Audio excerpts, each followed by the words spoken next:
Good afternoon again, uh, presiding officer, to the members of the House.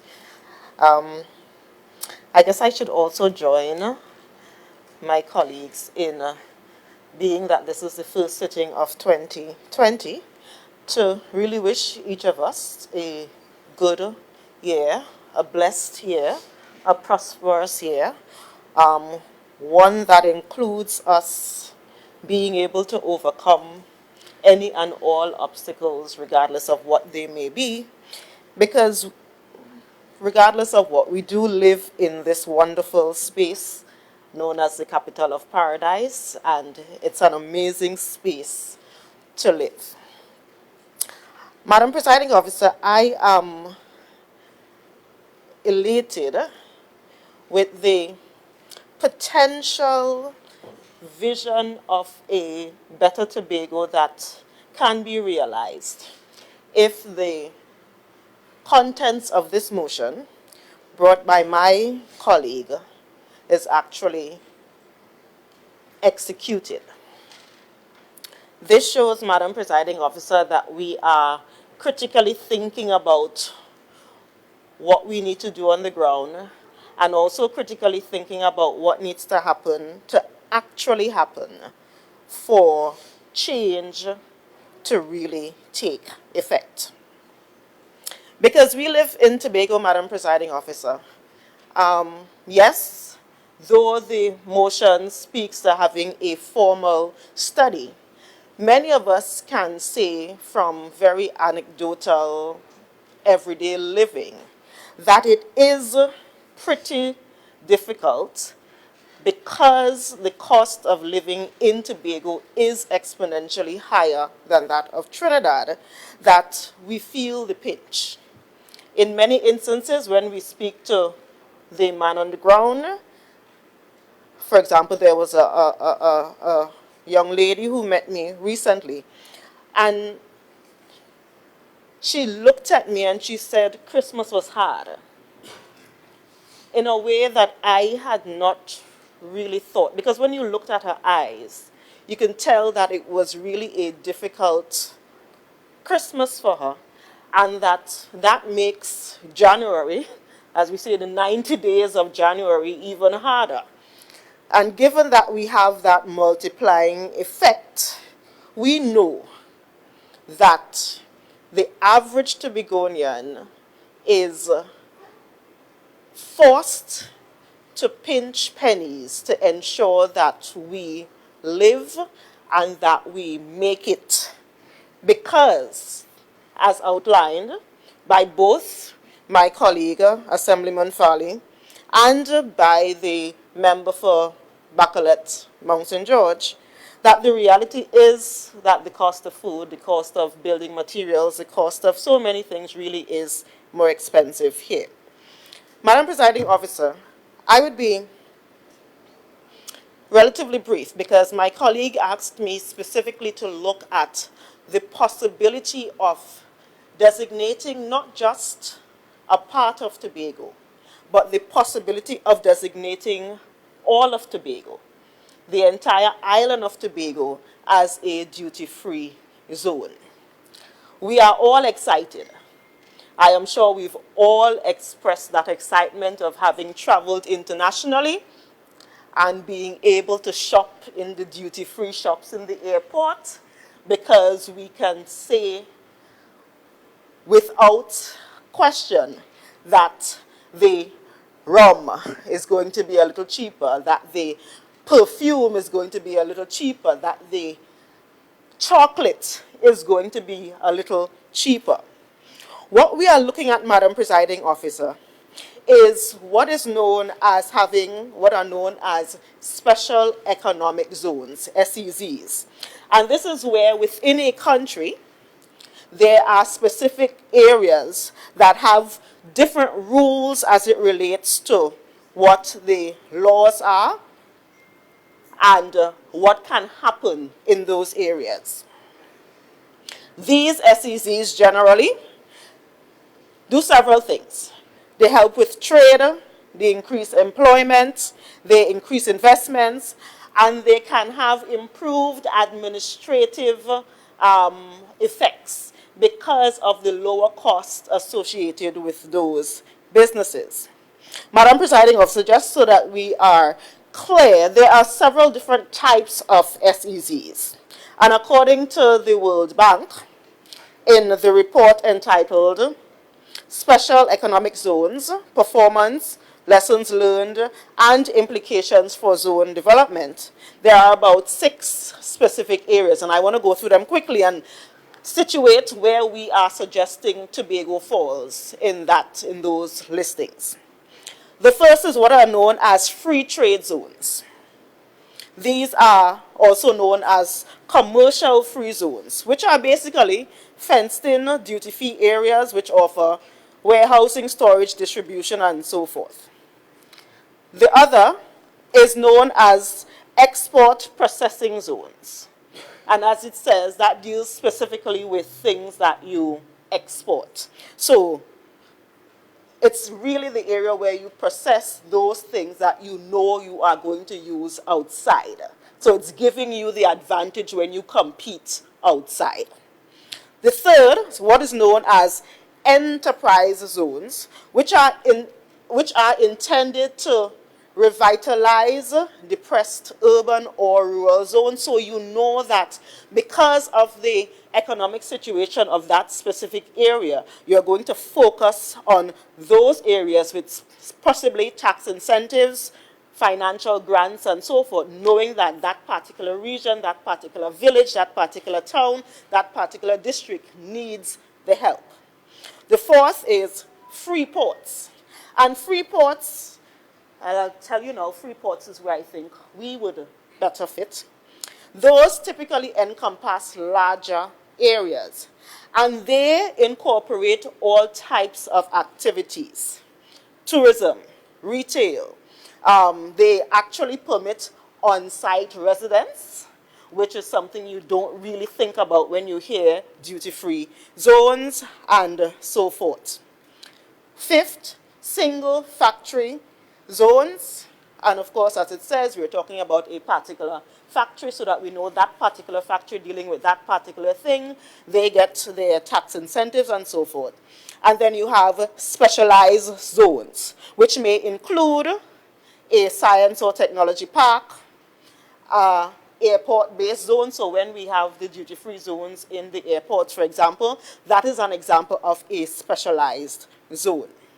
As I said, Madam Presiding Officer, that what we are proposing on this end is to think of the entire island of Tobago and think about having the possibility of the entire island be one of those free port zones where the entire island is a duty-free zone.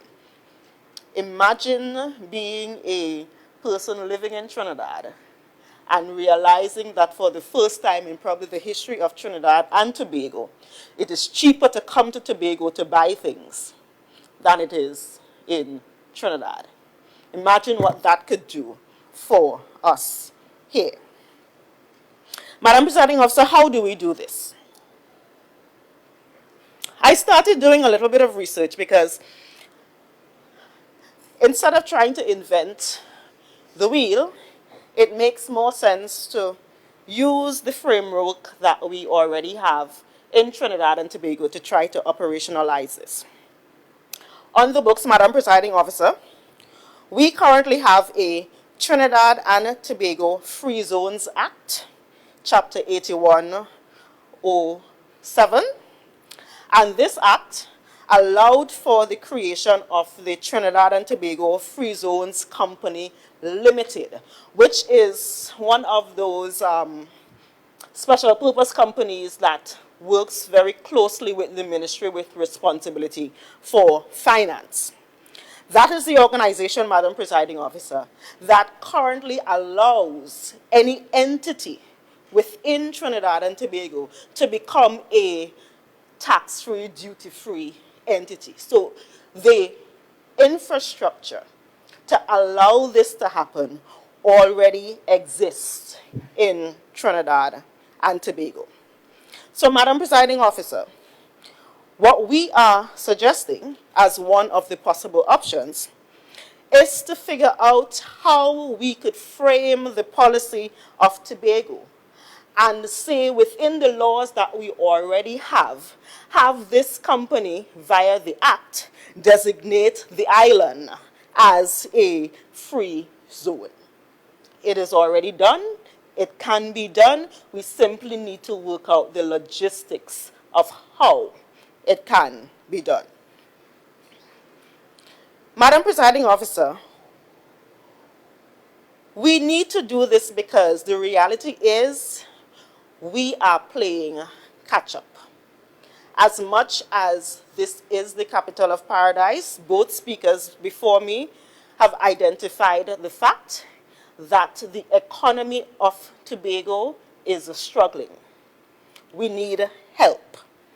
As a matter of fact, in a Newsday article in June 2019, an economist wrote in that article, and I quote, "The output per person of Tobago is about US 4,700 in last year and the year before." The economist continued, and I quote, "It allows me to compare that to the national output per person of $16,200. So the national output per person is $16,200, and the output per person for Tobago is $4,700. And it continues. So Tobago, in essence, is 4 times poorer than Trinidad. And that is the problem that we currently need to solve. How do we get us to move up to scratch so that we can really stand side by side with Trinidad? What we are proposing, Madam Presiding Officer, and even though we've said several times that we've done studies in 2007, studies in 2010, if I'm not mistaken, is that we need to critically sit and collect all of the data.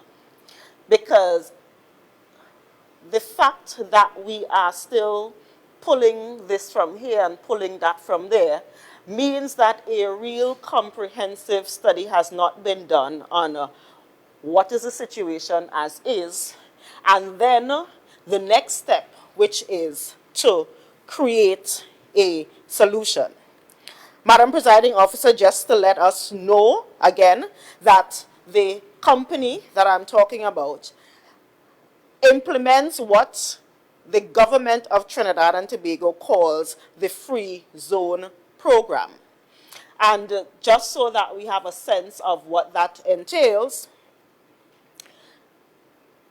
the website of the Trinidad and Tobago Free Zone Company Limited basically says that the company is set up to specifically encourage, and I quote, both foreign and local investors to set up manufacturing, international trading and service operations within free zones dedicated to exports, with a view of encouraging and facilitating new investments, the creation of jobs, the generation of net foreign exchange earnings, the deepening of the technology base of the country, the development of new and the increase of existing skills in the workplace, utilization of local raw materials, manufactured goods and services, and access to overseas markets. If we listen to anyone who talks about what Tobago needs to help us develop, those things are exactly what Tobago needs. So we already have the ready justification for having the entire island benefit from a project such as this.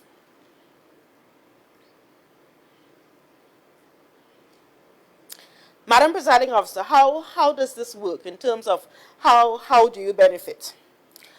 If you have been designated as a free zone, according to the law, Madam Presiding Officer, it means that your functions are not, or you are exempted from certain types of taxes that would normally have to be paid by businesses, people, and so forth. This includes things like land and building tax, income tax, corporation tax, business levies, and so forth. What is good, though, Madam Presiding Officer, is that this Trinidad and Tobago Free Zone Company Limited has the authority to craft the rules that are associated with each entity. So we can state specifically in Tobago that for certain types of businesses, as Assemblyman Mr. Augustine had stated, maybe we reduce the VAT for certain items or for certain types of businesses, but not for others. So the fear that because we say Tobago is a tax-free zone does not necessarily mean that everything or every business on the island has to necessarily be tax-free. We may, for example, state that those in the banking sector may need to pay all of their taxes because of the volume of profits that they currently experience even within this system, while smaller companies that manufacture things using our local products and so forth, their tax bracket is different. Madam Presiding Officer, it's important to note that there really is a list of items or a list of the kinds of businesses or the kinds of activities that can be within that free zone, and this is listed in the first schedule of the Act. And just to run through them quickly: warehousing and storing, manufacturing operations, transshipment operation, loading and unloading, exporting, importing, service operation, which includes insurance, banking, and so forth, packaging and shipping, assembling, processing, merchandising, construction, sale, rental, and management of spaces, and so forth.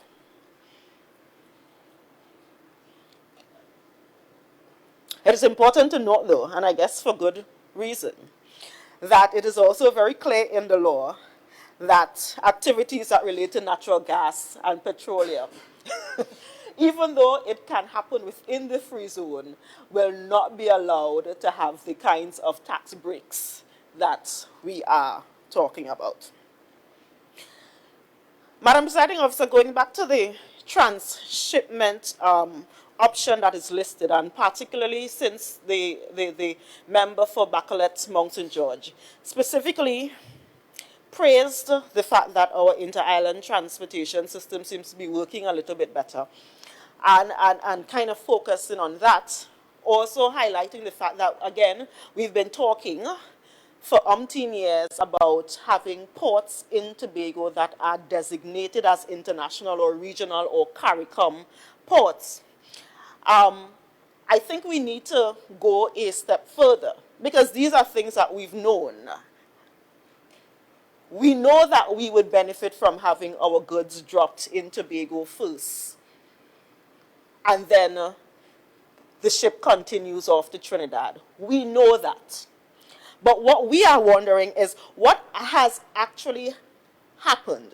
What steps were actually taken to ensure that our ports have that kind of designation? So yes, we know that it can happen. Yes, we go out and we boast about Tobago being in the best place for transshipment goods to come in and drop here and then go to Trinidad. But what steps have we actually taken to ensure that that happens here? And if we add the added benefit of having Tobago be designated as one of those free zones, then we may see an entirely new industry where everyone in Trinidad may recognize that it is indeed cheaper to have your goods dropped in Tobago, and then we take them to Trinidad after they've been dropped here. Remember, you have 10 more minutes. Thank you. Madam Presiding Officer, these are the specific things that we are looking at, those of us on this side of the bench. Because we recognize, Madam Presiding Officer, that we need to go a little further. I was excited when I heard the member for Bacolet stand and say, "You are wrong, Assemblyman Farley." And I thought I would have heard him say, "Here is the comprehensive study that we just did last year or year before, and it so happens that we on this side simply don't know about it." But then as I listened, I recognized that he was really simply repeating everything that the Assemblyman that represents the far northeast said. Which means that we continue to come into this house, and instead of just agreeing to do something good, because it is the good thing to do, we will continue to come in here and say, "We did this, we did that, we did this, we did that, we did this, we did that," when in fact the reality is nothing or very close to nothing has been done. And because of that, Madam Presiding Officer, it is important for all of us sitting in here to note, and it is important for the Tobagonians who are out there dealing with the fact that we are 4 times poorer than the average Trinidadian. What we need to know is that it is absolutely time for us to hand over the management of what happens here to people who would stop saying "we did, we did, we did," when in fact nothing has been done, and hand over those reins to people who are ready, who are willing, who are change agents, and who are fighters ready to rumble. Because that is what Tobago needs. And Madam Presiding Officer, I would end by reminding us that we are people who deserve better. We deserve better. And if what has been happening has not made you better, then you need to decide, what do we need to do to make this better? I know I do. I know my family does. I know my friends do. They deserve better. And it is time that we stop saying that we're doing something and in fact get it done. I thank you. Deputy Presiding Officer.